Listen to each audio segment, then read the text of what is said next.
It's not about Chicago, it's personal. Yes. Several questions after. At what age did your hair turn gray? Gradually in my, Very young. I would say gradually in my daytime era, which would be in the 80s, it kind of progressively moved towards that. And I never bothered to dye it. I never dyed my Were hair. you ever dark-haired in performance? In the, well, yes, actually, if you go back to the old tapes of, well, when I was doing Pirates of Penzance, Pirate King, I was dark haired then. But it would be, you'd have to go back to Loving, when I had dark hair. So, Yep, so, yep, in 84, I still had dark hair. Yeah. 83, when I was doing Edge at Night, I still had dark hair. what did you play in Pirates? The Pirate King. Oh, you did the Pirate King? Mhm. You just saw Swenson doing The old Joseph Papp. That's the same production that we just did in Darrington, White House up in Massachusetts. Oh, did they up there? Yeah, it's fun. That was one of my favorite shows. Up until I did Spamalot, that was my favorite show. You should do that again, because it's. You know, I could that's a probably good still, show. you know, I probably, Chaperone. if the knees can still stand up. You 'cause I could had- dance, you could do I that. had to do back then I had to do a flip into the orchestra pit. Oh, So okay. I don't know if I could still get that I done. think it's swing on the rope. Yeah. Oh, the swinging and the rope, I think. Okay. I have a question. I'm with Go Providence, so I was interested to see that you originally went to school at Providence College. I'm a 1976 graduate of Providence College, although graduate's a strong term. And I always refer to getting off with time served.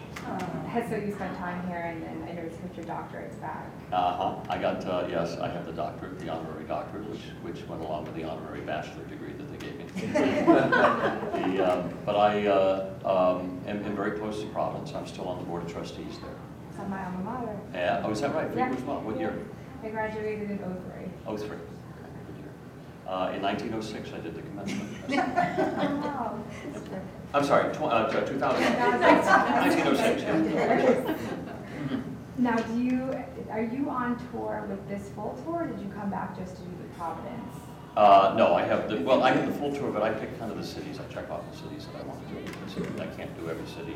Yeah. And they do short runs, and I can't. I just got too many other things going on. So I'll do the longer runs in the bigger cities, and I've been doing that for 11 years now. So it's nice. It's nice. Providence. Well, it's not. Well, listen, it's taken me 5 years to get this show here. Every year when they lay out the schedule, I say, let's do Providence. It's right. I said it's a home run for me. And coincidentally, this is the 100th year anniversary of Providence College, so it fits in perfectly as part of the centennial activities of the school. So it's going to be a one. That's great. Yeah. Ask a question. What appealed to you about the role of Billy Flynn in the show? Well, I've always known Chicago to be one of the 5 great musicals ever done in Broadway history. Just that it's the best music that Kander and Ebb ever wrote. It is the best choreography that Fosse has ever put on the stage. The book is extraordinarily interesting to me, and it's about elegance and style. And that's what this whole show is about. And that's what Billy is about. He's just a man of elegance and style.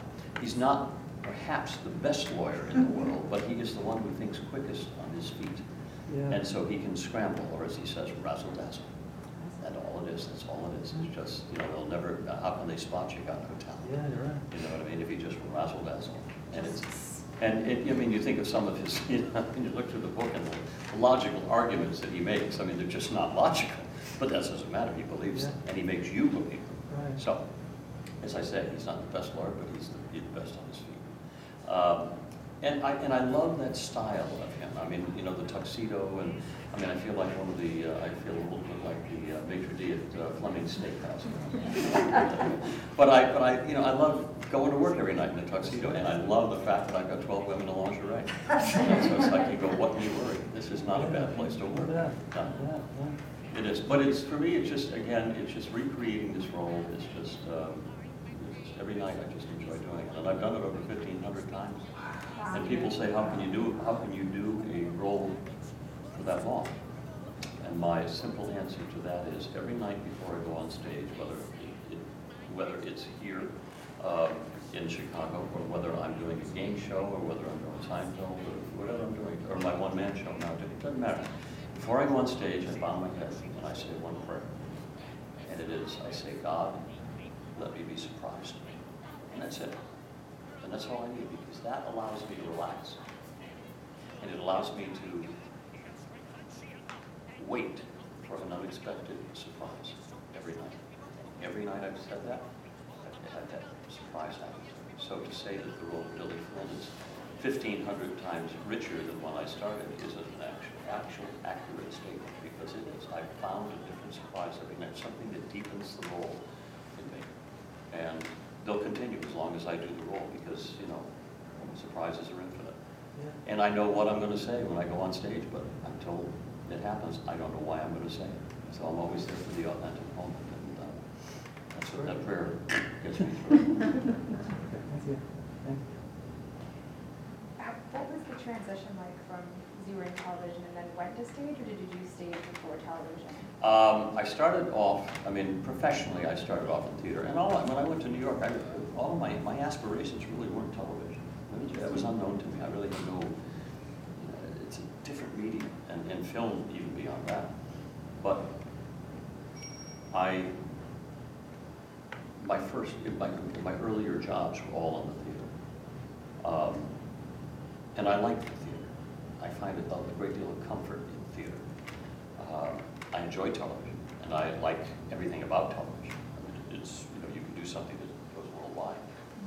As evidenced by Seinfeld, it's in 85 countries. And I have people I had a guide that met me off a plane on a dirt strip in Botswana in the Okavango Delta that said, "Oh, Mr. Hickory." I mean, that doesn't happen from theater. That happens from television. It's the ability to, to spread out like a shotgun shell all over the world. But theater, I come back to theater as my love, and I'll tell you why.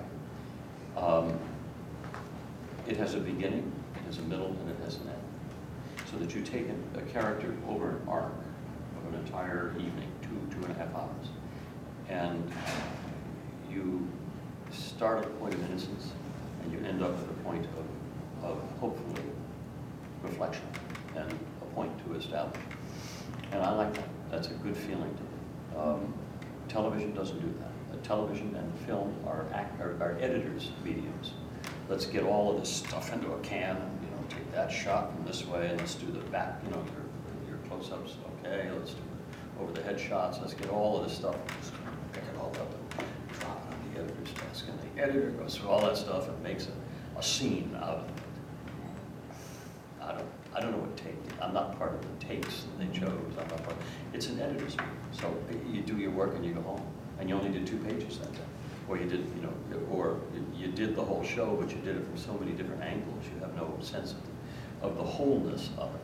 And you certainly weren't part of the beginning, the middle, and the end, the flow, the actual natural flow. The other thing that I like about theater is that it gives you an opportunity to get an organic reaction from an audience. And for me, it's never laughter. That's never my goal. I love laughter, don't get me wrong. But I can also create laughter. I can percussively do a line, and I can breathe in and breathe out, and I'll get a laugh. Because I know how to do that, and that's called timing. But what I love more, and what I'm more fascinated as an actor in the theater, is the power of silence. An actor earns the right to be silent on stage. What I mean by that is, at one point, you have commanded their attention by varying the pace of how you talk, varying the pitch and everything, but you have basically played an audience with every instrument that you have, so that you can reserve the right sometime in the evening to be silent. And you'll know if they're listening. And I want them to be uncomfortable for a moment because they don't know what I'm going to say next. And we are like right now. And it's that sense. If you have commanded the attention of your audience, then they are going to have more fun with that silence as well. Because it's actually very relaxing to them. It's powerful. It's extremely powerful. People don't realize the power of silence as an actor, but most people don't get to experience it because they haven't earned the right to produce it. And as I say, an actor earns the right to be silent on stage. at their choosing. And that's the other thing I like about it. It's the laughter is wonderful, but it's the silence. It's the most compelling form because it's a collective energy, and it says something that you all accomplished, that you have accomplished what you came to do. John, why do you think the show has been so successful? And, it was a smash movie, won the Best Picture Oscar. It's been playing for years. Why do you think audiences have embraced this show so much?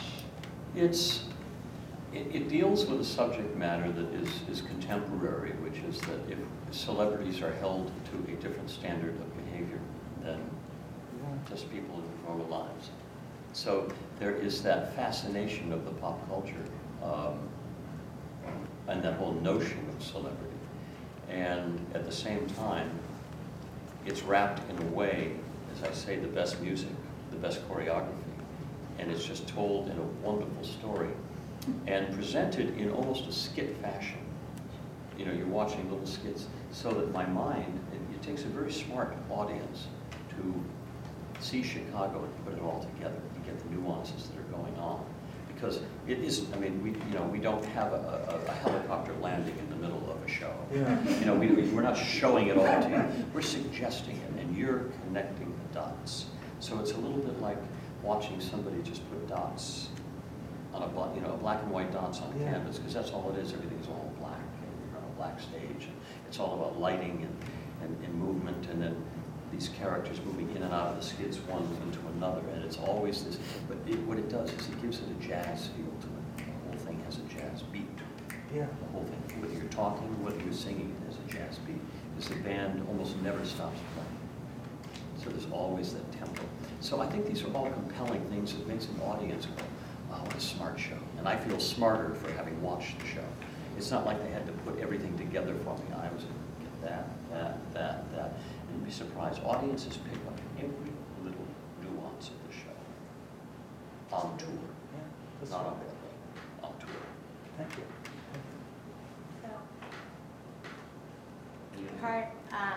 So we have to actually wrap it Oh, up. hold on, just a second. Okay, so you can be the last question and we have to wrap it up. It's just regarding your voice and your personality.